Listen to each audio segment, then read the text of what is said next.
नमस्कार. माझं नाव कविता रंगू पवार, राहणार जेवळी, तालुका लोहारा, जिल्हा धाराशिव. मी 2013 पासून समाज विकास संस्थेमध्ये ग्राम सावित्री म्हणून कार्यरत करत होते.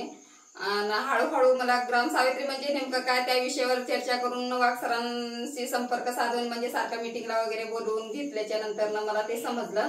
आणि ग्राम सावित्री म्हणजे नेमकं काय ह्या विषयावर आम्ही बरेचसे ट्रेनिंग घेतलो आणि त्या ट्रेनिंगामध्ये जे आम्हाला जे अनुभव भेटला, ज्ञान भेटलं ते फक्त वाघ सरांमुळे भेटलं.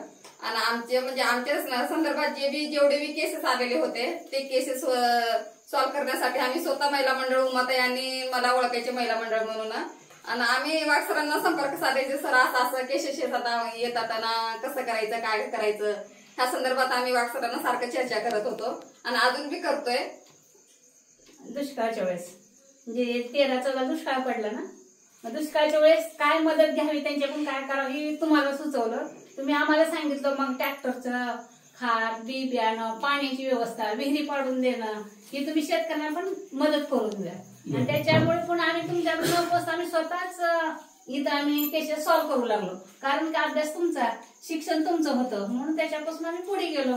पुढे गेल्यानंतर तुमच्या आमची संपर्कात जास्त झालं.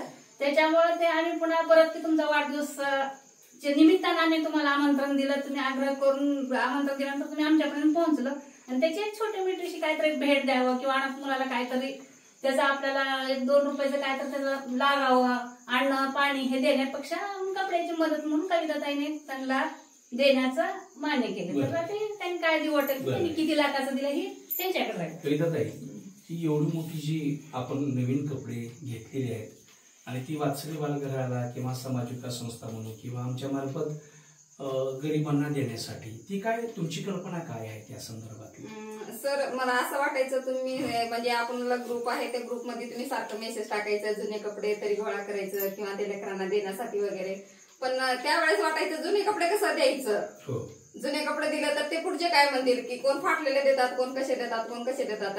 माझ्या घरात पण भरपूर कपडे असायचे पण मला वाटायचं की एखाद्या वेळेस देऊ म्हणून, पण ते धाडस नाही निर्माण झाली माझ्यामध्ये की त्यांच्यापर्यंत पोहोचवावं जुने कपडे देण्याची. मग मला विचार केले, मी म्हणले आता सरांचं मॅडमचं लग्नाचं 34वा वाढदिवस आहे, त्यानिमित्तच 1,17,500 रुपयाची मी नवीन कपडे खरेदी केले आणि समाज विकास संस्थेला दानार पण.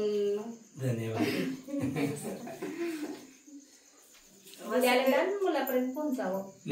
आपण समाज विकास संस्थेच्या वतीने वात्सल्य बालगृह गेली 15-20 वर्षापासून चालवतो. तर ते वात्सल्य बालगृह ही लोकांच्या मदतीनं देणग्या स्वीकारणं असेल, परत आर्थिक दशा दुर्बल घटकातील मुलांना कपडे वाटप असेल, जे काही मदत मिळते ती आपण त्या लोकांच्या पर्यंत पोहोचवतो. आणि बालगृहासाठी पण कपडे जुने नवे ते येतात आणि त्याच्यामधून मग राशन असेल, परत पैसे असतील किंवा ही जी काही देणगी स्वरूपात मदत येते तर ती आपण घेत होतो. आणि ही जी मदत आहे कविताताईंनी जी केलेली आहे की 1,17,500 रुपयाचे जी कपडे दिलेत तर ते ही सगळ्यात मोठी देणगी कविताताईंनी दिलेली आहे. तर मी कविताताईचं मनापासून धन्यवाद मानते.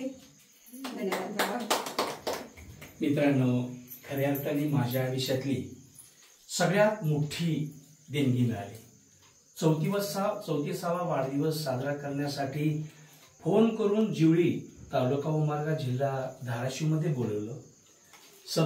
सपत्निकांनी विद्याताईंना साडी नेसवली आणि त्यानंतर 1,17,500 रुपयाची नवी कपडे शेवटच्या मुलांसाठी, पालावरच्या मुलांसाठी, आई वडील नसणाऱ्या मुलांसाठीची दिलेली आहेत.